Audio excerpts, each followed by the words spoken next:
Good evening friends, ETA business school में आपका स्वागत करता हूं। फ्रेंड्स, ये स्किल्स बेस्ड लर्निंग प्रोग्राम है। आज का एक बहुत ही इंपॉर्टेंट टॉपिक है, can money grow just like a tree. देखो, होता क्या है कि पैसा एक ऐसे बीज की तरह है जो पेड़ बन सकता है। समझ रहे हो? पैसा एक बीज की तरह है जो पेड़ बन सकता है। अब आप ध्यान से इसको देखिए कि बहुत सारे ऐसे बीज हैं जिनसे पेड़ नहीं बनता, कि अगर हम गलत जगह पे इस बीज को डालेंगे तो कभी भी पेड़ बड़ा नहीं होगा, यानी पेड़ नहीं बनेगा, प्लांट तक रह जाएगा, सूख जाएगा, गिर जाएगा। तो जो पैसा है उसको हमने कहाँ पर बोना है? कौन सी ऐसी मिट्टी है जिसमें हम उस बीज को बोएं और पेड़ बन जाए और बढ़िया तरीके से उसके अंदर पत्तियां लगें, वो पेड़ बड़ा होके हमें फल दे, छाया दे, ऑक्सीजन दे। तो बहुत सारे फायदे हैं पेड़ के, यदि वो पेड़ बन जाए तो पैसे के भी फ्रेंड्स बहुत फायदे हैं। जब पैसा एकुमुलेट हो जाता है, जब ग्रो करता है, तो वो बहुत फायदे देता है, बहुत एडवांटेज होते हैं उससे। जिन लोगों के पास पैसा है ना, और जिन्होंने मेहनत से कमाया है, आप उन लोगों से पूछिए कि पैसे की कीमत को तो वो लोग जानते हैं, लेकिन पैसे को वो किस तरीके से इस्तेमाल करते हैं, ये आप उनसे पूछिए। ठीक है? पैसे को वो बहुत अच्छे तरीके से वो इस्तेमाल करना जानते हैं, क्योंकि उन्होंने उस पैसे का पेड़ लगाया है। तो इस तरीके के पेड़ हम भी लगा सकते हैं। अगर हमारे पास पैसा कम है तो कोई बात नहीं भाई, एक बीज जो होता है वो छोटा तो होता है पहले, एकदम से बहुत बड़ा ट्री थोड़ा ना बन जाता है। हम लोग क्या सोचते हैं कि हमारे पास एकदम से बड़ा पेड़ आ जाए, जिसमें फ्रूट, छाया, ऑक्सीजन, लकड़ी, सब चीजें हमें मिलना स्टार्ट हो जाए, मतलब हम बिना मेहनत के और हमें सब कुछ मिल जाए। ठीक है? हर आदमी यही सोचता है, लेकिन ऐसा होता नहीं है, जनरली नहीं होता है। अगर पुश्तैनी जो पैसा है, ठीक है, वो अगर मिल जाए किसी को तो वो एक एक्सेप्शनल केस है कि किसी को पैसा मिल गया और उसके बाद वो उस पैसे को ग्रो कर रहा है। हमारे सोसाइटी में, हमारे समाज में 99% लोग हैं जो स्ट्रगल करते हैं, जो अपनी मेहनत से पैसा कमाते हैं और सफल भी होते हैं। बहुत सारे ऐसे लोग हैं जिनको पैसा दे दिया जाता है लेकिन वो असफल हो जाते हैं, क्योंकि वो पैसा वो बर्बाद कर देते हैं, वो गलत जगह पे उस पैसे को डालते हैं, यानी कि एक ऐसी मिट्टी में डालते हैं जहां पर वो पैसा, ये समझ लो कि पॉइजनस इफेक्ट के कारण वो सारा खत्म हो जाता है। ठीक है? अब मेरी बात को आप समझ रहे होंगे। तो पैसे की बड़ी कीमत होती है फ्रेंड्स, और एक एक पैसे को हमें जुटा जुटा के इसको जो है पेड़ बनाना है। ठीक है? जैसे ईटीएफ है, एक्सचेंज ट्रेडेड फंड है, वो एक एसेट है। हमेशा पैसे को अगर आप एसेट की तरह बोना स्टार्ट करोगे, यानी ग्रो करना स्टार्ट करोगे, एसेट में अगर डालोगे, एसेट एक मिट्टी की तरह, एक बहुत बढ़िया मिट्टी है जहां पर आपने पैसे को डाल दिया है। उस मिट्टी में जो पैसा है, यानी वो पेड़ है, वो बीज है, वो इतने अच्छे से ग्रो करेगा कि उसका एक पेड़ बन जाएगा। तो हमने भी पैसे के साथ यही करना है।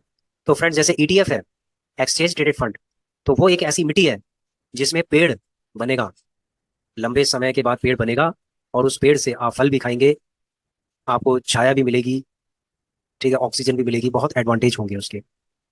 बहुत लोग ये सोचते हैं कि हमारे पास जब पैसा आएगा तब हम बीज बोएंगे, उसके बाद फिर पेड़ बनेगा, फिर हम फल खाएंगे।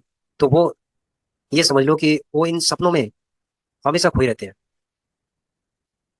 वो ड्रीम देखते हैं बड़े बड़े, करोड़ों रुपए के ड्रीम देखते हैं कि कहीं से पैसा आ जाए, अपने आप आ जाए, उड़ के आ जाए, कहीं से भी आ जाए, बस पैसा आ जाए। बहुत सारी वीडियोस देखते हैं, पैसे को आकर्षित करने वाली वीडियोस को देखते हैं, घंटों भर देखते हैं, 10-10 घंटे, 20-20 घंटे, महीनों भर देखते रहते हैं वीडियोस की, पैसे को आकर्षित कैसे करें, किस तरीके से करें। देखिए फ्रेंड्स, पैसे को आकर्षित करना एक अलग चीज है, पैसा, पैसे को सही जगह निवेश करना बहुत जरूरी है।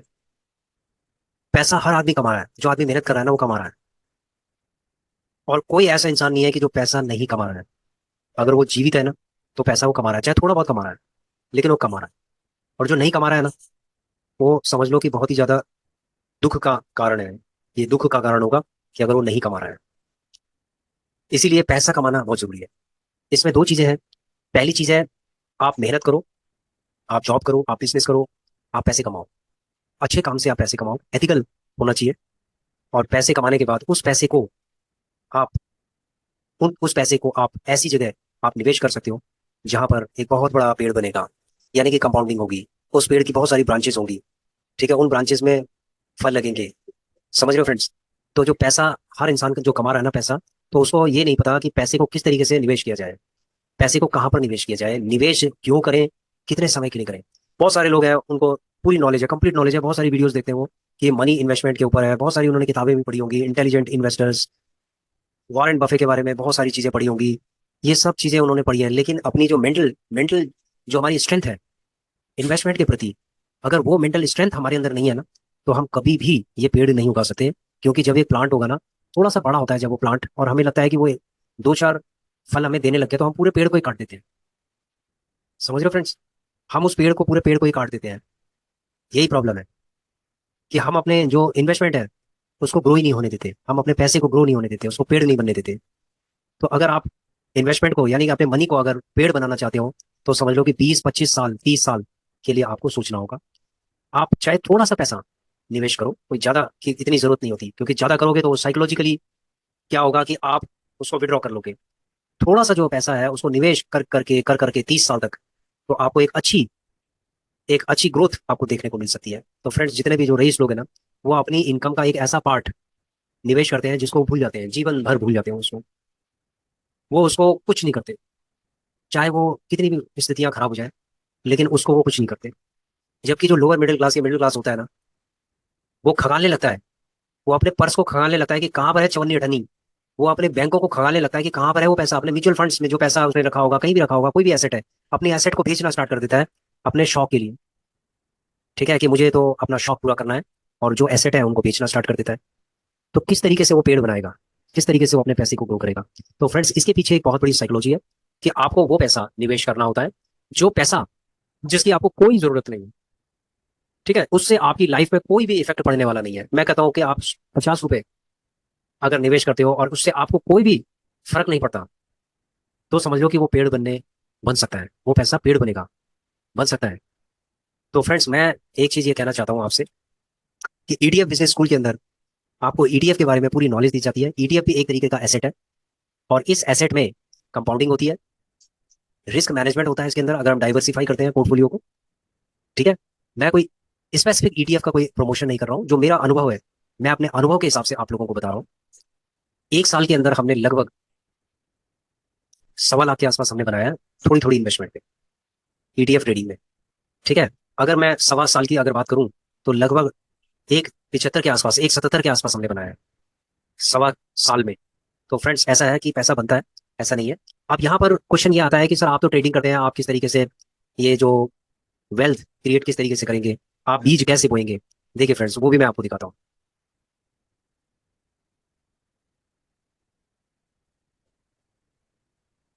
ये ट्रेडिंग अकाउंट है। ठीक है, यहाँ से अगर मैं आपको ये कहूँ कि भाई देखो ऐसा है, ईडीएफ बिजनेस से हम सेकंड इनकम जनरेट करना चाहते हैं, और कर सकते हैं, हम सेकंड इनकम जनरेट कर सकते हैं हम। ठीक है, बिल्कुल कर सकते हैं हम। ये देखिए, ये कितना है, 1,30,000 के आसपास हमने इनकम जनरेट की है 1.25 साल में। ठीक है, 1,30,000। इसी तरीके से हमने दूसरे डीमेट अकाउंट के अंदर की है 70,000 के आसपास, तो 2 लाख के आसपास हमने 1.25 साल में कर दिया है। अब ये जो 2 लाख है, कैपिटल हमारे पास ही है, कैपिटल में दिक्कत नहीं है, कैपिटल हमारे पास है, पूरी कैपिटल हमारे पास है। उसके अलावा ये प्रॉफिट है। अब क्या है कि हमारे पास प्रॉफिट आ गया, अब इस प्रॉफिट को हमें कहाँ लगाना है? देखो फ्रेंड्स, जो प्रॉफिट हमारा हो गया है, मैं अपना एक्सपीरियंस आपको बता रहा हूँ। जो हमारा प्रॉफिट हो चुका है, 2 लाख रुपए का सपोज 1.25 साल में प्रॉफिट हुआ है, उस 2 लाख रुपए को हम कहाँ लगाएंगे? वो एक ऐसा पैसा है जिसको हम भूल सकते हैं लगाने के बाद। मैं 2 लाख रुपए को भूलने के लिए तैयार हूँ, नेक्स्ट 20 साल के लिए। समझ लो, नेक्स्ट 20 साल के लिए मैं बिल्कुल तैयार हूँ भूलने के लिए। तो मैं 20 साल में 2 लाख से कितना कमाऊंगा? तो आइए चलते हैं हम। सपोज मान लीजिए कि मैंने लमसम लगाया 2 लाख। ठीक है, 2 लाख रुपए मैंने लगाया, अभी हमने 2 लाख कमाया है। उसके बाद अभी पाइपलाइन के अंदर है, यानी कि हर साल हम 2.5 लाख या 2 से 2.5 लाख रुपए हमें कमाना ही कमाना है इसके अंदर। ये हमने अपना गोल सेट किया हुआ है कि हम जो हमारी जो हमारे 2 डीमेट अकाउंट है उनके अंदर हम ईटीएफ में ट्रेडिंग करके हम ये पैसा जुटा रहे हैं, और इस पैसे को हम भूल जाएंगे नेक्स्ट 20 ईयर्स के लिए। सपोज मैं इसमें 20 साल कर देता हूँ। ठीक है, और ये कंपाउंडिंग हमें कितने का देता है? 15% का हमें कंपाउंडिंग देता है। कभी कभार 18% भी हो जाता है, 20% भी हो जाता है, कभी कभी 13% भी हो सकता है, तो एवरेज 15% की है। तो जो 15% है, 2 लाख है।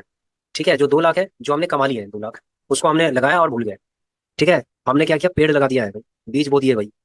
अब उसके बाद देखो इससे कितना बनेगा? जो 20 लाख का 32 लाख बन जाएगा, सॉरी 2 लाख का 32 लाख बन जाएगा।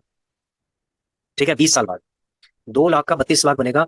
अब अगले साल फिर दोबारा से 2.5 लाख होगा, 2.5 लाख, 40 लाख हो गया। ठीक है, अगले साल फिर हमने 2.5 लाख लगाया तो 40 लाख हो गया। तो पहले कितना हुआ? 30 के आसपास हो गया, फिर 40 हो गया, यानी 70 लाख हो गया। अब तीसरे साल मान लीजिए 3 लाख हो गया, फिर ये 50 लाख के आसपास हो गया, यानी 50 40 90, और 90 और 30, 1 करोड़ 20 लाख के आसपास हो गया। अभी तो ये तीसरा साल है, 3 लाख है। चौथे साल में भी हमने 3 लाख रुपए का इन्वेस्टमेंट किया। ठीक है, 5वें साल में भी 3 लाख का इन्वेस्टमेंट किया। तो यानी कि अगर सपोज हम 3-3 लाख का इन्वेस्टमेंट कर रहे हैं हर साल, एवरी ईयर, जिसका आउटपुट हमें कितना मिलता है 20 साल बाद? 3 लाख का 50 लाख। अब ये जो 50 लाख है, ठीक है, हर 3 लाख में 50 लाख हमें मिल रहे हैं 20 साल बाद। तो हमने जो 3 लाख है वो कितनी बार इन्वेस्टमेंट किया? सपोज हमने 5 बार किया, तो हमारे 15 लाख की इन्वेस्टमेंट हो गई है। 15 लाख की इन्वेस्टमेंट हो गई है, तो 50 लाख को 5 से मल्टीप्लाई कर लीजिए तो कितना आ गया? 2.5 करोड़ रुपए आ गया। यानी कि 20 साल बाद अगर मैं 3-3 लाख रुपए हर साल इन्वेस्टिंग करूँ और उसको भूल जाऊं, मुझे इस पैसे का कुछ करना ही नहीं है। ये एक जो पैसा है, ये समझ लीजिए कि ये पेड़ बनेगा। हमने बीज बो दिया है, ठीक है, हमने उसको उसका बीज बो दिया है। अब 20 साल बाद हमें इंतजार करना है, ठीक है, फॉर द टाइमिंग। फिर अगले साल भी जो हमारा 3 लाख रुपए होगा उसको भी हम लगा देंगे। फिर नेक्स्ट 3 ईयर्स होगा तो उसको भी लगा देंगे। तो मैं ये मानता हूँ कि 5 साल आपने 3-3 लाख रुपए किया, तो नेक्स्ट ये समझ लो कि 20 to 25 ईयर्स में आपका जो पैसा होगा वो 2.5 करोड़ के आसपास बन जाएगा। और फ्रेंड्स, मैं ये कहता हूँ कि नेक्स्ट 20 ईयर्स के अंदर जो 2.5 करोड़ है उसकी भी वैल्यू होगी। ऐसा नहीं है कि उसकी वैल्यू नहीं होगी। 2.5 करोड़ भी बहुत होगा फाइनेंशियल इंडिपेंडेंट बनने के लिए। 20 साल बाद 2.5 करोड़ रुपए बहुत होगा। समझ लो फ्रेंड्स। तो जो मैं बताना चाहता हूँ आपको वो आपकी समझ में आ रहा होगा। अगर यही चीज है, मैं सपोज अपनी जेब से लगाता हूँ पैसा, 2 लाख रुपए सपोज मैंने लगाया। अक्सर लोग यही करते हैं, अपना जो प्राइमरी फंड है वो लगा देते हैं। जैसे 2 लाख रुपए मैंने लगाया, 15% के हिसाब से मैंने लगाया, 20 साल के लिए लगाया, ठीक है। लेकिन क्या होता है कि जो 2 लाख रुपए, जब मार्केट कभी नीचे की तरफ गिर जाती है, 25-25, 30-30% नीचे गिर जाती है, और गिरती हुई मार्केट में फिर हमें क्या लगता है? डर। की जो 2 लाख है हमारा कितना हो गया? 1.80 रह गया। 2 लाख हमारा 1.5 लाख रह गया। 2 लाख हमारा 1.30 रह गया, ठीक है, 1.30 रह गया, 1.35 रह गया। तो वहां पर हमें डर लगता है और हम फटाफट से मार्केट से बाहर निकल जाएंगे। यानी कि आप जो पेड़ लगाना चाहते थे आपने वो पेड़ नहीं लगाया, जिसकी वजह से क्या हुआ कि आप अपने पैसे को आप ग्रो नहीं कर सकते। ठीक है, यहाँ पर पैसे का कोई ग्रोथ नहीं होगा यदि आप इमेच्योर तरीके से अपने फंड को कहीं गलत जगह लगाओगे, या अगर लगाओगे अच्छी जगह लगाओगे, लेकिन क्या है, जो आपने टाइम कमिटमेंट किया है उससे पहले आपने उसको एग्जिट कर दिया है, तो इस केस में क्या होगा? आपको कोई भी इतना फायदा नहीं होगा। समझ लो। तो इसीलिए जितने भी लाखों करोड़ों जो लोग हैं, जो पैसे से पैसा बनाना तो चाहते हैं, लेकिन वो लोग क्या करते हैं? वो गलतियां करते हैं। वो गलतियां ये करते हैं कि अपने पोर्टफोलियो को एग्जिट करते रहते हैं बीच बीच में, ठीक है, जिसके कारण वो कभी भी वेल्थ नहीं बना पाते। तो वेल्थ बनाने के लिए फ्रेंड्स हमें कम से कम 20 से 25-30 साल तक हमें अपने जो इनिशियल कैपिटल है या इनिशियल जो हमारा फंड है उसको हमें लॉन्ग टर्म के लिए लगा देना है। तब जाके आप ये जो आप एक्सपेक्ट कर रहे हो ना, ये चीज आपको मिल सकती है। समझ लो फ्रेंड्स। क्लियर हो गया? ये फाइनेंशियल एजुकेशन है। फाइनेंशियल एजुकेशन तभी आपको मिलेगी जब आप इस एजुकेशन को लेना चाहेंगे।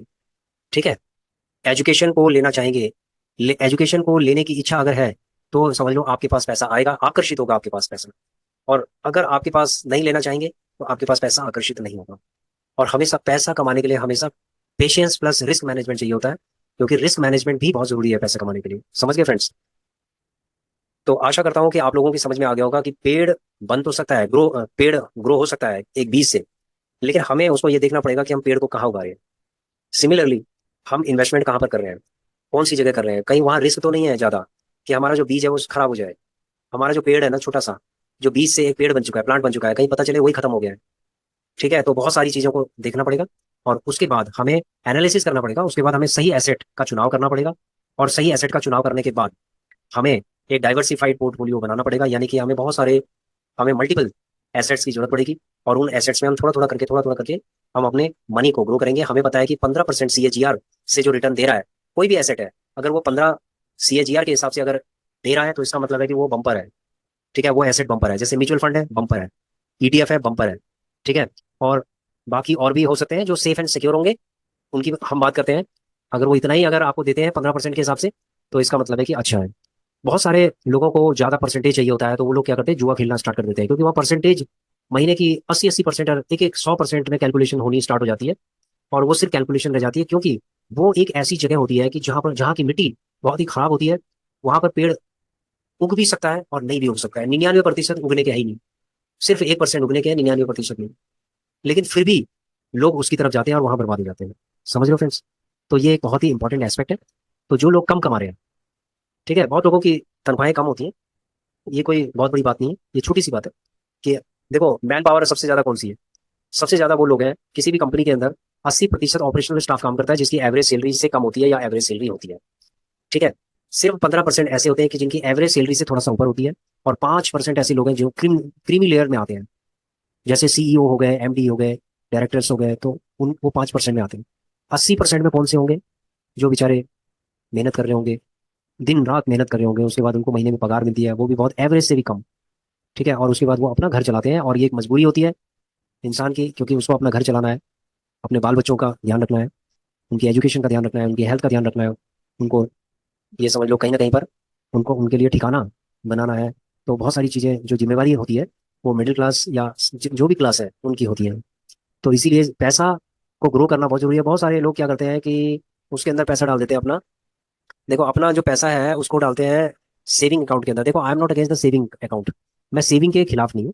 सेविंग के अंदर वो पैसा आप डाल सकते हैं जो इमरजेंसी फंड है। जैसे सपोज मान लीजिए आपकी सैलरी 20,000 है, तो आप 5 या 6 गुना उसके अंदर डाल सकते हैं, मतलब 1 लाख रुपए आप इमरजेंसी फंड के अंदर डाल सकते हैं। वो भी एक ऐसा फंड डाल सकते हैं जिसमें आपका स्वाइप एफडी होती है, जैसे 7 से 8% की, 8% आपको देंगे, यानी कि 7% देंगे स्वाइप एफडी में। और उसके बाद आपको मिलेगा, मान लीजिए मैं कहता हूँ 3 साल बाद, 3 साल बाद आपका कितना हो जाएगा? 45,000 हो जाएगा बस आपका। 2 लाख से 45,000 होगा 3 साल बाद, अगर 7% के हिसाब से। ठीक है, ये तो एफडी का रिटर्न था कि 2 लाख के 45,000 होंगे 3 साल बाद। अब मैं चलता हूँ, ये देखिए ये सेविंग अकाउंट का हाल है। ये 3.5 मैंने कर दिया ना, ये सेविंग अकाउंट है। 2 लाख का 2,21,000 होगा 3 साल बाद। अगर मैं 4 साल बाद, 5 साल बाद करता हूँ, 5 साल बाद सिर्फ 37,000 रुपये आपको मिलेंगे। समझ लो फ्रेंड्स। तो आपको लगता है कि ये मिट्टी अच्छी है? सेविंग अकाउंट की मिट्टी अच्छी है? आपको लगता है कि ये अच्छी है? फ्रेंड्स, मुझे तो नहीं लगता। लेकिन हाँ, अगर इमरजेंसी फंड आपको रखना है तो आप रख सकते हैं, क्योंकि लिक्विड फंड होता है, एकदम से जरूरत होती है तो आप अपना यूटिलाइज कर सकते हैं इस फंड को। ठीक है, तो इस चीज पे आप एनालाइज कीजिए कि आप अपने पैसे को